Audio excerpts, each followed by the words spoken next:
nas promessas do meu Salvador. Cantarei louvores ao meu Criador. Vivo pelos séculos do seu amor, firme nas promessas de Jesus.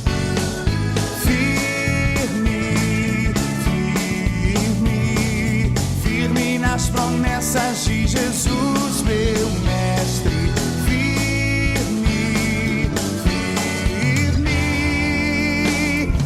Firme nas promessas de Jesus. Bem-vindos, meus amigos, meus irmãos em Jesus. Vocês estão assistindo esse programa que se chama O Testemunho da Fé.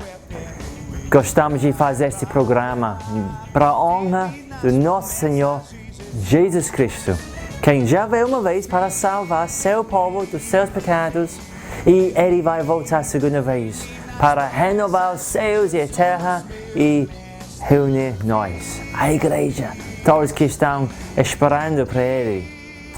Nesse programa vamos ouvir para músicas de Matheus Nascimento. Jesus é bom. Com certeza Ele é bom. Matheus Nascimento vai ajudar nós a lembrarmos isto. Jesus é bom, Ele entrou na minha vida e mudou meu coração. Oh, glória! O foco desse programa é a apresentação do Evangelho por meio da Bíblia. Por isto eu vou pregar uma mensagem baseada em 1 Coríntios. Última vez consideramos cooperadores de Deus, agora coabitantes de Deus. Eu quero que nós consideramos que somos coabitantes de Deus. Talvez você já não ouviu esta frase, mas durante nosso estudo eu vou tentar e juro nós entendemos como somos coabitantes de Deus. E para ter muito feitosos vai compartilhar um estudo nos 10 mandamentos e chegamos para o mandamento 7º. O 7º mandamento da lei de Deus é: não adulterarás. A palavra adultério na Bíblia, ela significa a mudança da forma original. Também significa trocar o valor real. E vamos terminar com uma boa pergunta. O que é a Santa Ceia do Senhor? Realmente nós bebemos o sangue de Jesus e comemos o corpo dele? Fique conosco e vamos responder biblicamente para aquela pergunta. Agora eu quero que vocês vão pegar suas Bíblias e vamos estudar em 1 Coríntios juntos. Coabitantes com Deus. Promessas de Jesus. Bem-vindos, meus amigos. É ótimo sempre para abrir a Bíblia com vocês. Abram suas Bíblias comigo em 1 Coríntios, capítulo 3. Este será nosso 7º estudo juntos e vamos continuar nossa série. Última vez consideramos que somos cooperadores de Deus. Vocês lembram? Se realmente Jesus Cristo está em nós, se Ele é nosso alicerce, se estamos construindo nossa vida, nosso ministério, tudo que somos e temos em cima da verdade que Jesus é nosso Salvador e Senhor.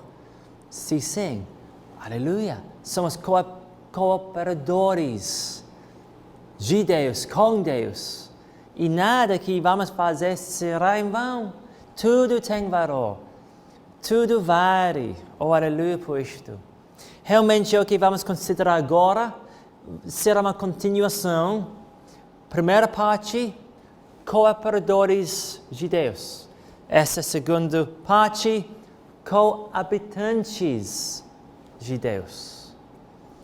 Tudo será mais claro enquanto vamos ler essa passagem e consideramos ela juntos. Então vamos lá, 1 Coríntios, capítulo 3, e vou ler versículos 16 até 23. 1 Coríntios, capítulo 3, versículo 16. Vocês não sabem que são santuários de Deus e que o Espírito de Deus habita em vocês? Se alguém destruir o santuário de Deus, Deus o destruirá. Pois o santuário de Deus, que são vocês, é sagrado. Não se enganem. Se algum de vocês pensa que é sábio segundo os padrões desta era, deve tornar-se louco para que se torne sábio. Porque a sabedoria deste mundo é loucura aos olhos de Deus, pois está escrito: Ele apanha os sábios na astúcia deles. E também, o Senhor conhece os pensamentos dos sábios e sabe como são fúteis. Portanto, ninguém se glorie em homens, porque todas as coisas são de vocês. Seja Paulo, seja Apolo, seja Pedro, seja o mundo, a vida, a morte, o presente, o futuro, tudo é de vocês. E vocês são de Cristo, e Cristo de Deus. Aqui, versículos profundos que vamos considerar hoje, agora, juntos. Vocês lembram, a última vez, consideramos que Paulo estava falando de maneira um pouco pesada contra aqueles coríntios, dizendo: olha, alguns de vocês são como cristãos carnais. Vocês falam que são cristãos, mas realmente estão agindo como se vocês ainda pertenceram ao mundo. Mas isso não deve ser o caso.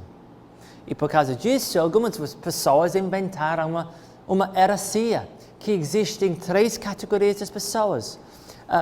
Pessoas do mundo, cristãos carnais e cristãos espirituais, maduros. Mas isto não é o que a Bíblia ensina.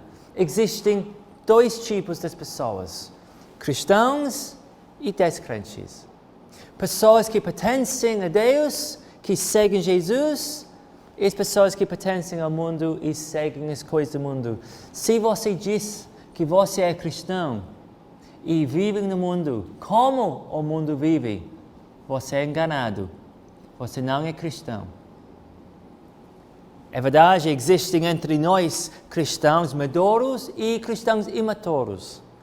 Cristãos que já não cresceram muito, cristãos recém-nascidos, cristãos que receberam um mau testemunho, um mau exemplo dos pastores, dos outros cristãos. Talvez cristãos que não sabem ler a Bíblia bem ou não leem a Bíblia muito. Então eles são cristãos imaturos. Mas também existem cristãos maduros, que já andaram muitos anos no caminho para o céu. Estão confiando em Jesus, crescendo, estudando, produzindo muito fruto, confirmando tudo isto. Vocês são cristãos maduros. Cristãos espirituais, sim. Então existem 2 tipos das pessoas, 2 categorias. Mas por causa desses cristãos mais fracos na igreja em Corinto, existiram várias divisões, problemas. Pessoas estavam seguindo suas próprias preferências, que sempre é perigoso. Sempre. Se você tem alguém em sua igreja quem é difícil, eu posso garantir você, aquela pessoa está seguindo as suas próprias preferências e está sofrendo inveja, está sofrendo ciúmes, está sofrendo do problema do ego, de si mesmo. E por isto está brigando contra outros membros da igreja, contra a liderança, causando problemas desnecessariamente em sua igreja. Já consideramos isto e Paulo já ajudou nós para corrigir esse problema. Nós nos submetemos a Deus primeiro e a autoridades das igrejas, da sua igreja segundo, e para seus irmãos terceiro. Se vocês fazem isto, as divisões, os escândalos vão desaparecer. E vocês vão ser mais unidos, como um corpo, o corpo de Cristo. Isto é legal. E entre isto, como cooperadores de Deus, temos responsabilidades, né? para seguir Jesus, imitar Ele, fazer a obra que Ele nos deu para fazer. Em poucos capítulos que vêm, vamos considerar vários dons que Ele nos deu pelo Espírito para cumprir a obra da igreja local. No futuro vamos considerar isto, mas já, vocês sabem, né? Que vocês têm dons, têm responsabilidades, que têm que cumprir para a glória do Senhor, como um cooperador de Deus. Agora, eu quero que nós consideramos que somos coabitantes de Deus. Talvez você já não ouviu esta frase, mas durante nosso estudo, eu vou tentar e juro nós entendemos como somos coabitantes de Deus. Vocês sabem quantos dias Deus passou criando o mundo? Quantos dias? Não foi 7 dias. Algumas pessoas dizem assim. Não, foi 6 dias. No 7º dia, Deus descansou. Ele não colocou a rede lá no céu e pegou um coco gerado. Não, ele descansou da obra da criação no 7º dia. 6 dias ele passou criando tudo, criando o mundo, separando as águas e causando terra sair das águas. E ele colocou plantas e vegetação, e árvores e frutos daquela terra. E ele criou os pássaros para os céus. E ele criou peixes para os rios. E no 6º dia, ele criou vários animais para a terra e humanidade. Primeiro homem, Adão, primeira mulher, Eva. E no 7º dia, ele descansou desta obra. Algumas pessoas negam tudo isto e dizem, não, Deus criou nada, evolução criou tudo de nada, mas nada sempre vem de nada. Deus criou tudo em 6 dias. Em 6 dias, Deus criou uma habitação para nós. Ele poderia fazer isto em 6 segundos, se ele quiser, mas não, ele passou 6 dias criando tudo certo.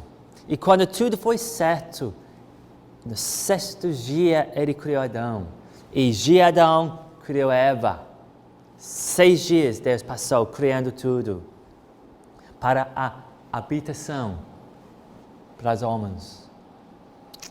Vocês sabem quanto tempo Deus já passou criando uma habitação para Ele mesmo?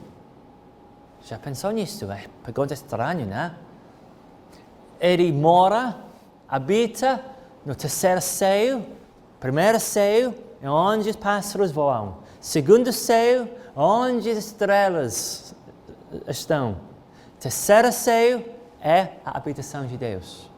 Mas, vocês sabem, por 6.000 anos e meio quase, Deus, já passou aquele tempo criando uma habitação para Ele aqui no mundo.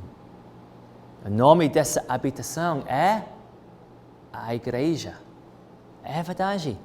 A igreja é a habitação de Deus. Deus, desde a primeira pessoa, Ele salvou. Ele começou a criar uma habitação para Ele. E no Antigo Testamento, várias vezes, Ele prometeu que Ele está vindo. Ele está vindo. Emmanuel, Deus conosco. E quando Jesus nasceu, Ele é Emmanuel, Deus conosco.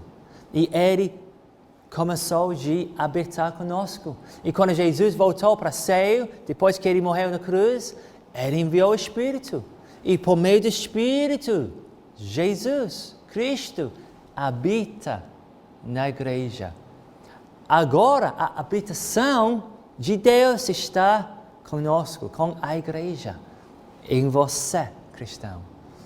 Isto é o que eu quero que nós consideramos agora, capítulo 3, versículo 16. Vocês não sabem que são santuários de Deus e que o Espírito de Deus habita em vocês. É verdade, somos cooperadores de Deus, mas é verdade também, somos coabitantes de Deus. Em nosso corpo temos nos mesmos, eu moro em eu. Né? Mas o Espírito de Deus mora em mim também. Então tem 2 pessoas em mim. Eu sou uma pessoa. Deus é 3 pessoas. E Deus habita em mim, porque eu sou cristão. Se você é cristão, Deus habita em você também. Isso é maravilhoso, esta verdade. Realmente somos o santuário de Deus. Que privilégio isto. Quando Deus salva alguém, Ele regenera tal pessoa. Já ouviu essa palavra? É uma palavra teólogo, né? É uma palavra bíblica. Para regenerar. Realmente, quando a anjo Gabriel visitou Maria, esse anjo Gabriel disse que o Espírito vai gerar esse filho em você. Basicamente, o Espírito vai criar esse menino em você, vai colocar esse menino em você. É obra espiritual. Somos feitos, criados uma vez, e quando somos salvos, somos recriados, regenerados. Palavra chique, né? Significando que somos novas criaturas. Somos criados uma vez, corporalmente, e renovados, recriados, regenerados espiritualmente, falando. E isto é essencial. Antes do Espírito pode habitar em nós. Ele não pode habitar em alguém quem é um rebelde, quem rejeita o Evangelho de Jesus. Com certeza o Espírito não pode habitar em tal pessoa.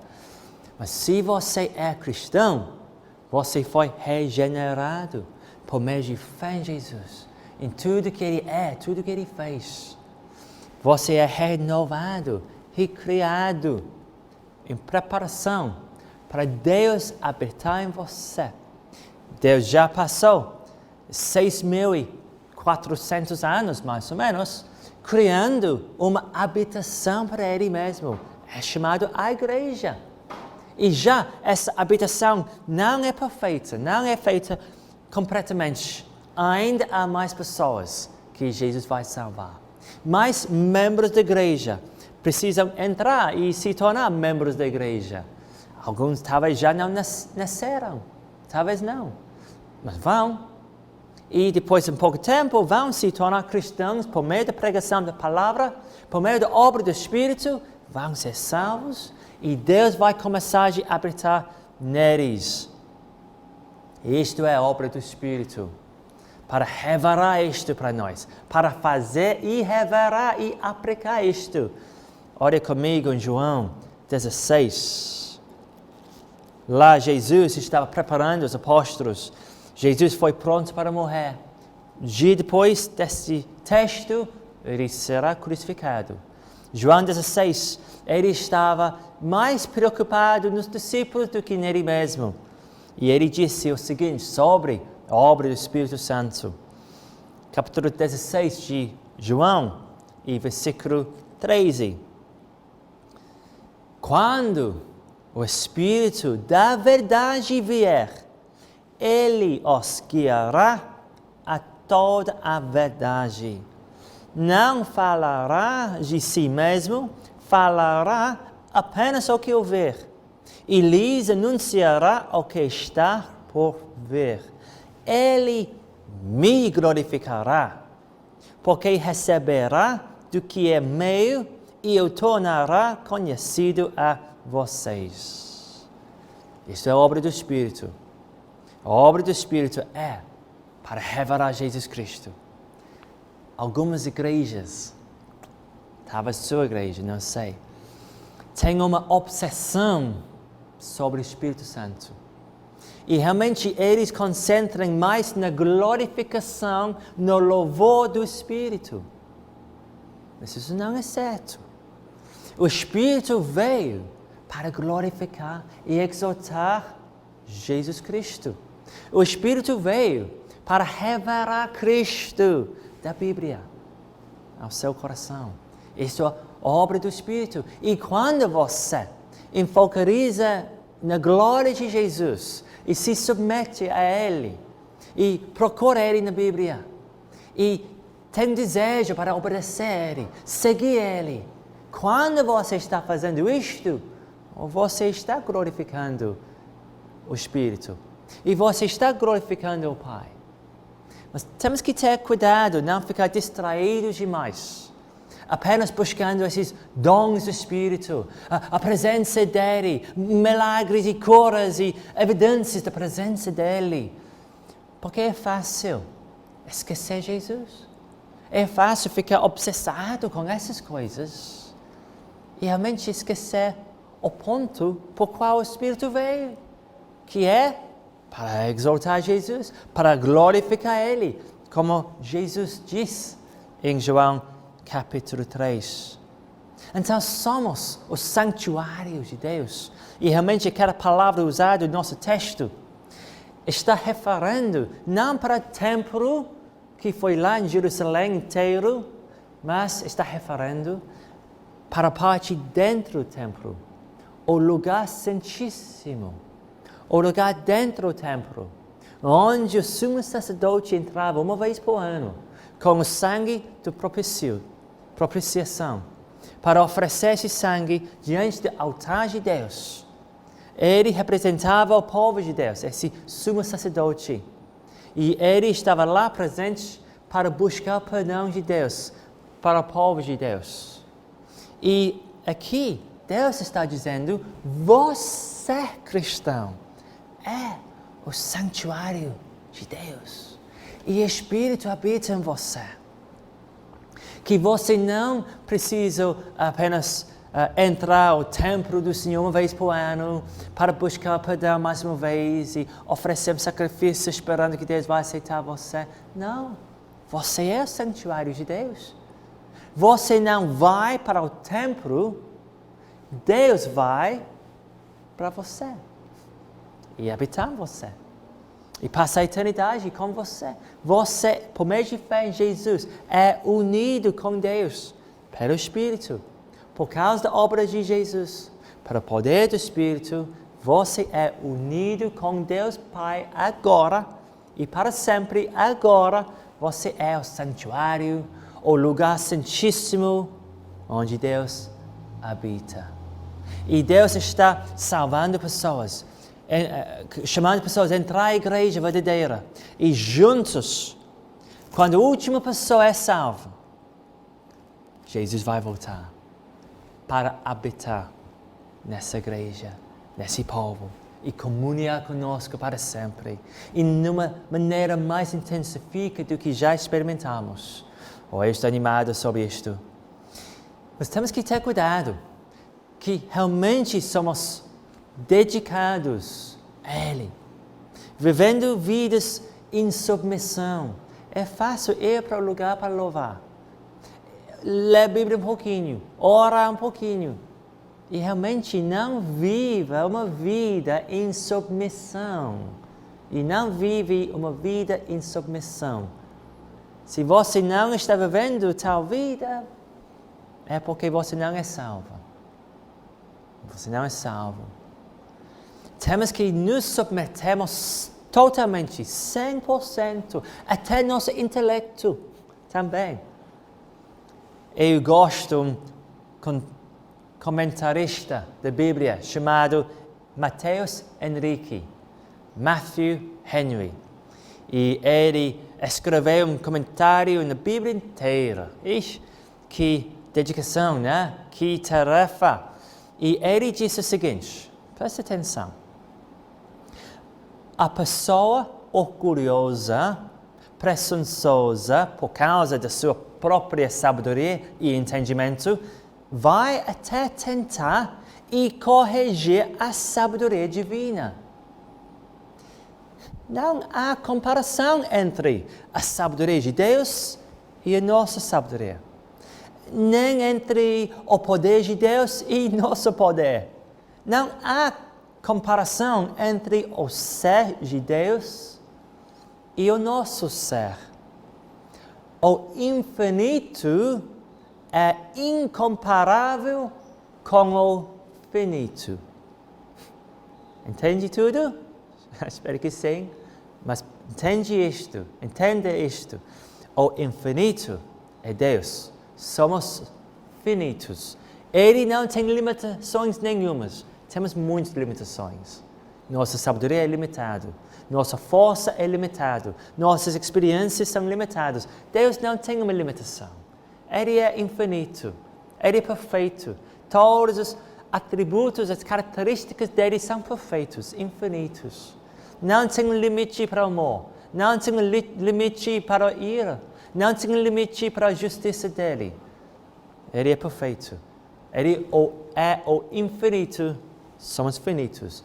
E esse Mateus Henrique está dizendo, não há uma comparação entre Deus e nós. Então, irmão, submeta-se até seu intelecto a Deus. Se Deus disse que Ele criou tudo em 6 dias, aceite isto. Se Deus disse que existe um caminho para o céu, por meio de fé em Jesus Cristo, Filho dele, quem tem 2 naturezas, divina e humana, se Deus tiver isto na Bíblia, aceite isto. Submete-se até seu intelecto a Deus. Não confie nas palavras dos homens mais do que nas palavras de Deus. Deus é infinito, perfeito, sabe tudo. Homens, não. Temos que nos submetermos a Deus. E deixa, cristão, Deus habitar em você. Que privilégio! Que privilégio! Eu me lembro, eu visitei um café, um restaurante na Inglaterra.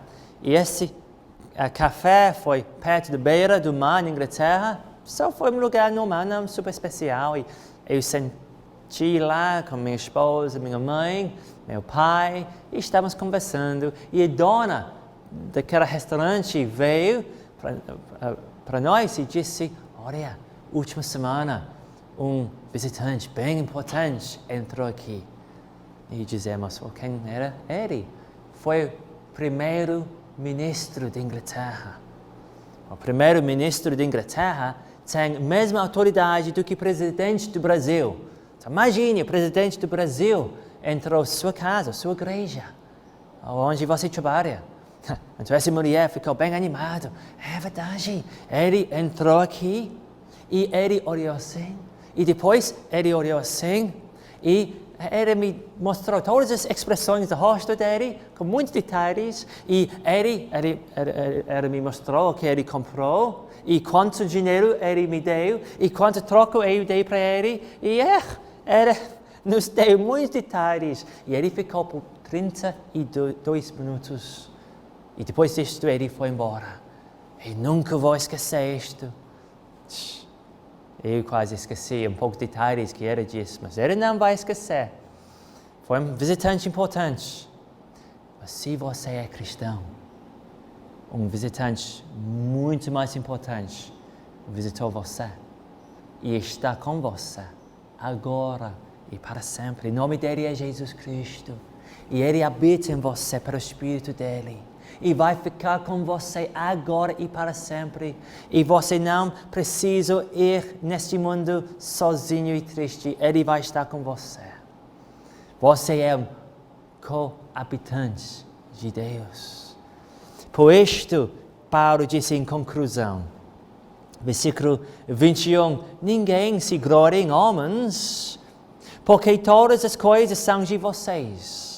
22. Seja Paulo, seja Apolo, seja Pedro, seja o mundo, a vida, a morte, o presente, o futuro, tudo é de vocês.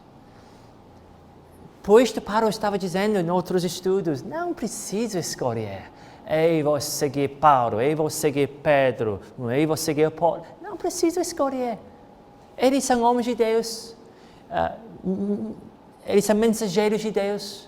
E eles estão dados a nós para levar nós a Jesus por meio dos Escritores. Todos eles são para nós. Pedro confirmou isto em 1 Pedro, primeiro capítulo, versículos 10 até 12. Não tenho tempo para ler tudo isto agora, mas ele lá explicou que os profetas foram levantados por Deus e realmente eles foram dados para a igreja, para nós. E o que eles pararam e pregavam realmente foi para nós. E até eles não entenderam tudo, mas deram testemunho com fidelidade para edificar nós no futuro, agora, né? Então todas essas coisas são para nós. Até a vida, tudo na vida, Deus criou e sustenta para nós. Cristão, você é um co-herdeiro com Cristo, tudo é para nós. Até a morte. A morte, eu não quero morte, mas é presente de Deus. Que presente é isto? Eu já recebi vários presentes ruins no passado, mas o presente da morte eu não quero, não. Talvez você não entende. A morte é um presente de Deus. A morte vai separar você desta vida e leva você para o céu. A morte é a porta por meio de vamos passar para entrar a presença de Deus. A morte é muito especial. É um presente para nós.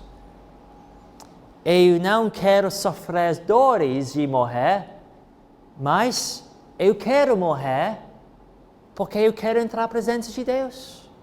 Então eu estou esperando por esse presente chamado a morte. Porque a morte vai permitir-me deixar as tristezas atrás, as dificuldades, e entrar na presença do meu Salvador e Senhor Jesus. Disse que a vida, a morte são para nós, tudo no presente, tudo no futuro, tudo é de vocês. Então o que vocês vão fazer com tudo isto? Vocês vão entender quem é Jesus e se submeter ao senhorio dele. Confia nele para a sua salvação. Glória a Deus. Você vai se tornar um cooperador de Deus. Cooperador de Deus. E um coabitante de Deus. E ele vai morar contigo no santuário do seu corpo. Agora e para sempre. Então o que você vai fazer? Vai servir ele com toda a sua força, com todo o seu intelecto. Eu espero que sim. Vamos orar que Deus vai ajudar. Deus, por favor, ajude-nos a entendermos tudo que acabamos de considerar e praticamos dessas coisas. Deus, ajude-nos a termos gratidão, cristãos, que somos salvos, indo ao céu para a glória, por causa da tua graça.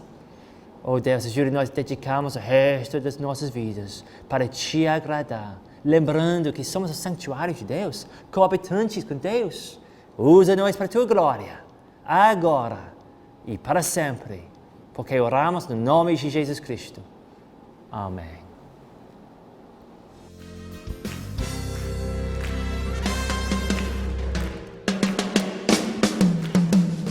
Oh, glória!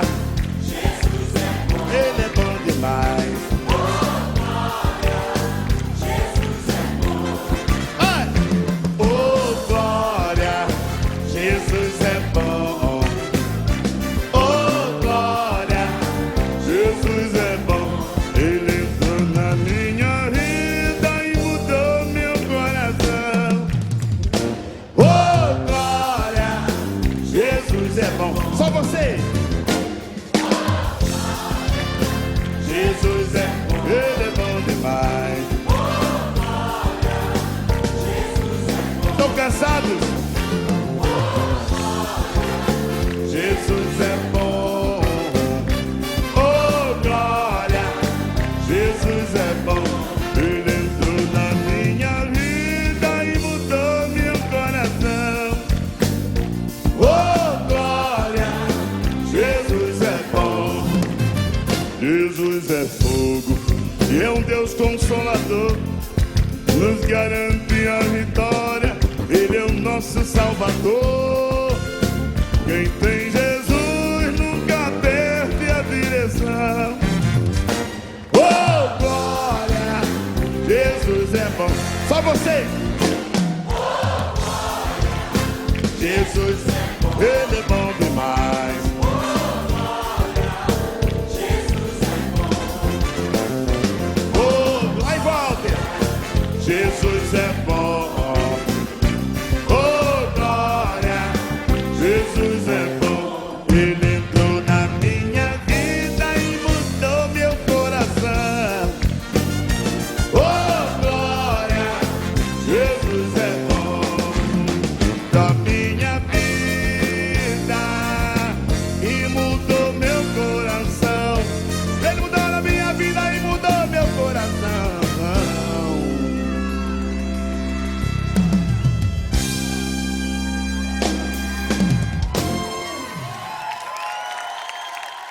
Jesus é bom, você acredita nisto? Realmente a Bíblia diz que Ele é santo, justo e bom. O meu amigo, pastor Raimundo Feitosa, ele concorda totalmente com isto. E ele vai dirigir nós em mais um estudo agora, nos 10 mandamentos. Chegamos já para o estudo 7. Vamos lá. Sim, firme nas promessas de Jesus. Olá, é um prazer estar com você novamente. E agora falando ainda sobre os 10 mandamentos da Santa Lei de Deus, agora no 7º mandamento da Lei do Senhor. Você tem os 10 mandamentos decorados? De fato, é muito importante, se você é cristão, memorizar os 10 mandamentos da Santa Lei de Deus. Porque, primeiro, lá está revelada a vontade de Deus. Também lá está revelado o que Deus requer de nós, mas também revela os nossos pecados. Quando estudamos a lei de Deus, ela funciona como um espelho e ela reflete a nossa culpa. E por causa disso, nós começamos a perceber claramente, de fato, por que precisamos do Senhor Jesus e do perdão de Deus. E finalmente, lendo a lei de Deus, você vai apreciar melhor a importância de Cristo na sua vida. O 7º mandamento da lei de Deus é não adulterarás.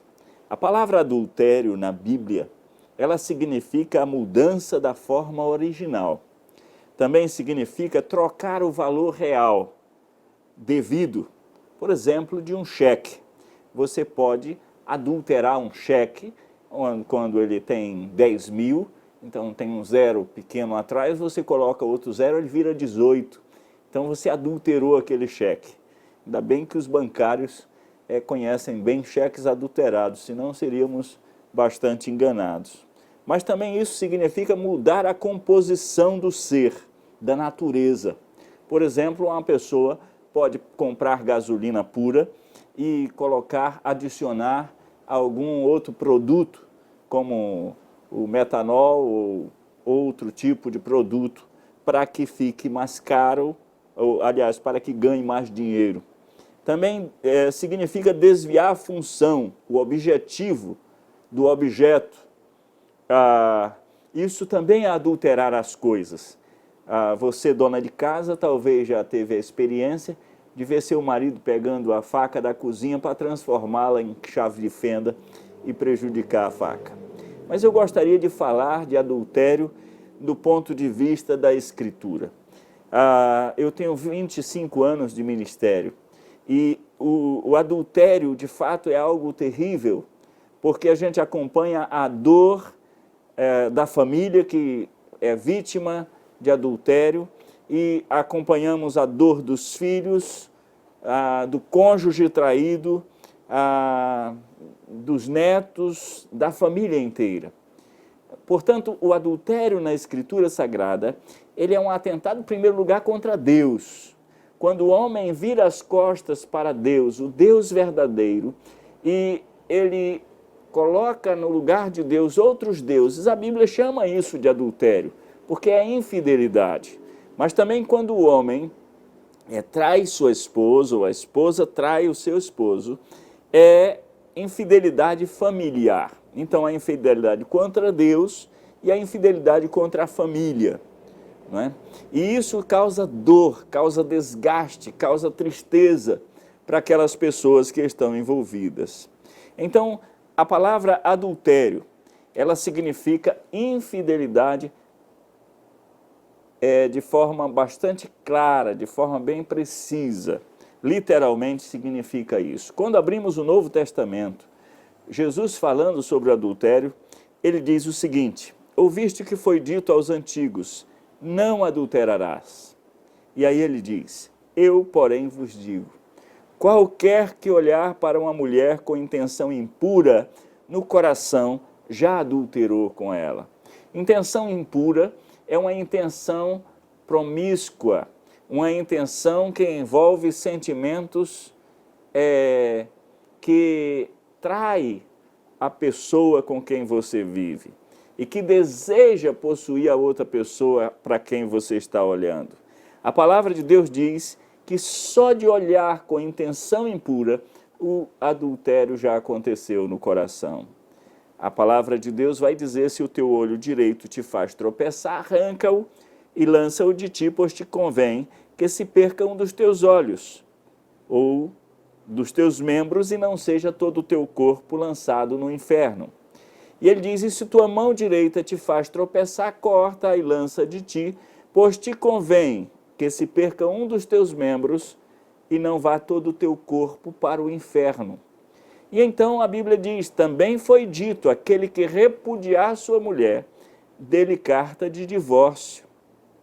E aí ele diz: eu, porém, vos digo, qualquer que repudiar sua mulher, exceto em caso de relações sexuais ilícitas, a expõe a tornar-se adúltera, e aquele que casar com a repudiada comete adultério. Veja bem, o adultério começa no coração.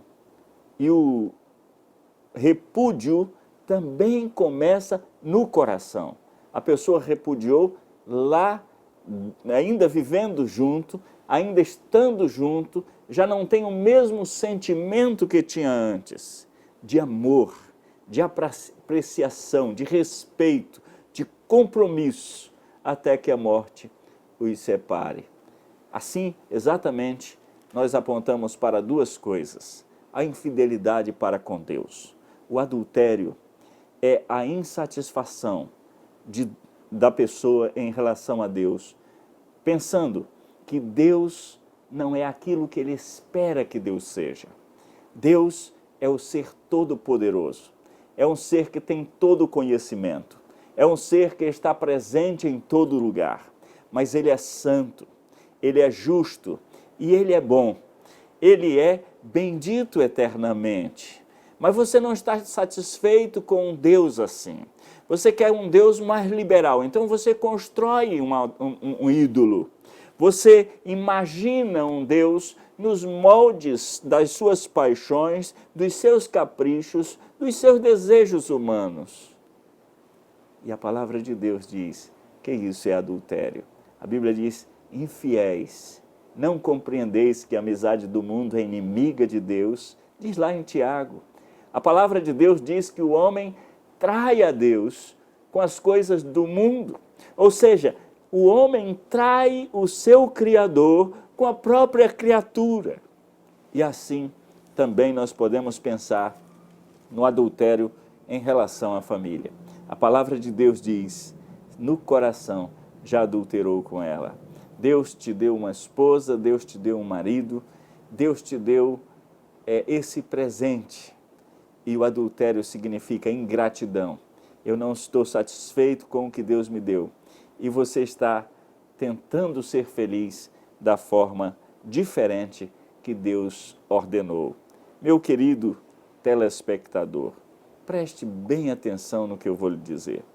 A palavra de Deus tem uma forma. A palavra de Deus tem um modelo de vida. Deus não te criou para você fazer o que você bem entende. Deus não nos criou autônomos, mas Deus nos criou teônomos, debaixo da sua lei.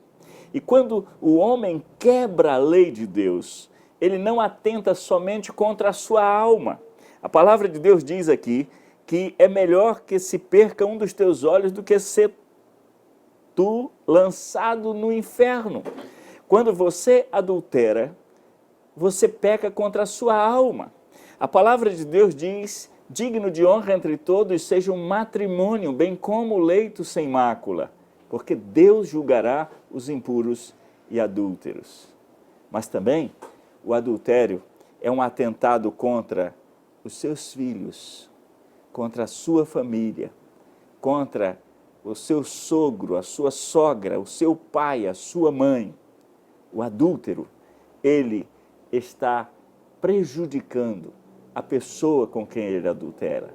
Porque se ele é capaz de trair aquela com quem ele estava no altar e prometeu fidelidade até que a morte o separe, se ele prometeu quebrou a fidelidade ao seu próprio Criador, ele se torna uma pessoa completamente que não pode ser confiável. A palavra de Deus diz que há arrependimento, que há transformação, que há um conserto na cruz do Calvário. E aí Deus perdoa. A única cura para o adultério é o perdão de Deus e depois o perdão na família. Você precisa pensar que o adultério é uma grande desgraça para a sua família, para a sua alma, para a sua vida. O adultério é contra a lei de Deus. E a Bíblia diz que a quebra da lei de Deus é o pecado e o salário do pecado é a morte. Fuja do adultério. Que Deus lhe abençoe. Então, meus ouvintes, obrigado pela sua presença nesse programa. Já consideramos várias coisas de 1 Coríntios, dos 10 mandamentos, já ouvimos várias músicas de nascimento, mas eu quero que nós consideramos mais uma pergunta agora. Essa pergunta é sobre a Santa Ceia do Senhor. Eu sei que várias pessoas têm ideias diferentes sobre esse sacramento da igreja. Algumas pessoas não gostam de praticar isto, outros sim. Mas eu acho que precisamos nos lembrarmos o que exatamente acontece. Por que nós celebramos a Santa Ceia do Senhor? Olha comigo na Bíblia, só por poucos minutos em Lucas capítulo 22. E lá temos em versículo 9, Jesus dizendo na primeira Santa Ceia do Senhor e última Páscoa, em qual ele estava presente, o último que os judeus precisaram celebrar, porque Jesus era o Cordeiro de Deus. Olha, Lucas 22, 19, Jesus disse: tomando o pão, deu graças, partiu-o e o deu aos discípulos, dizendo: isto é meu corpo, dado em favor de vocês. Façam isto em memória de mim. Da mesma forma, depois da ceia, tomou o cálice, dizendo: este cálice é a nova aliança no meu sangue, derramado em favor de vocês. É interessante, né? Realmente Jesus não falou isto aqui para a primeira vez. Ele já encorajou os discípulos para pensar que quando eles vão participar neste sacramento, nesse costume da igreja, nesta bênção da graça, realmente eles eram participando no corpo, no sangue de Jesus. Ele disse que eles vão comer o corpo dele e beber o sangue dele. Mas realmente ele estava dizendo isto literalmente ou simbolicamente. Olhe comigo em João capítulo 6, porque lá temos um discurso grande realmente. Temos pouco tempo, então eu vou resumir. Foi uma discussão entre os judeus e Jesus. Os judeus disseram: olha, nossos parentes comeram maná no deserto que Moisés nos deu, e basicamente Jesus, o que tu vais nos dar?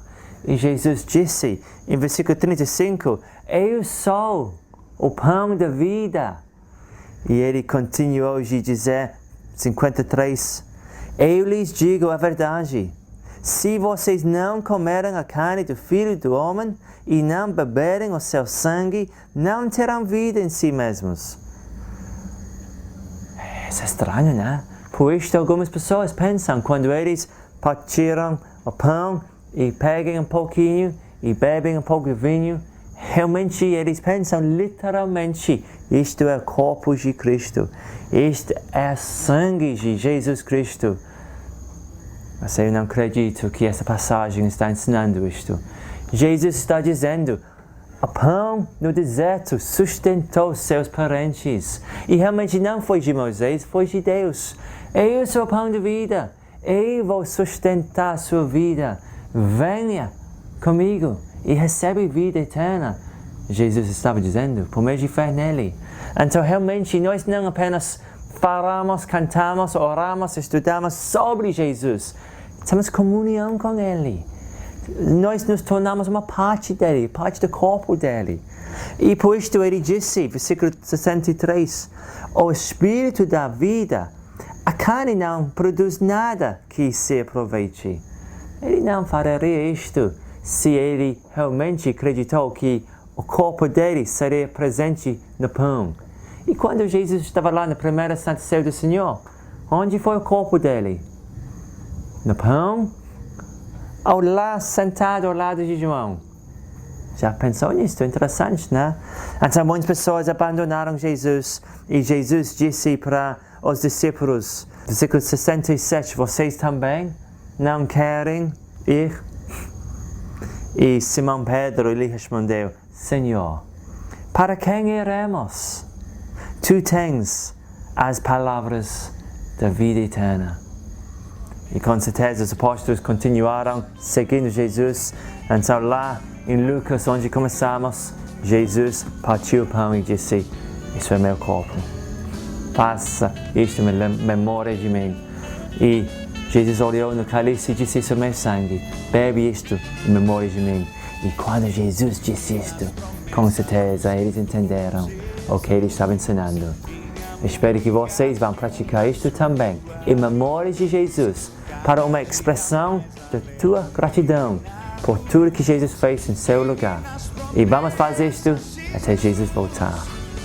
Você, Jesus, não vai voltar até a próxima vez? Ou vamos voltar e apresentar esse programa Testemunho da Fé?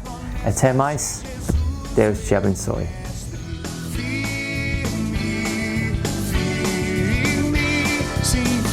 Nas promessas de Jesus, firme estou,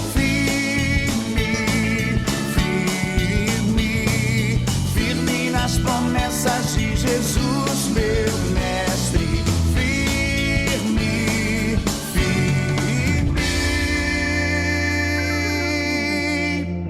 Sim, firme nas promessas de Jesus.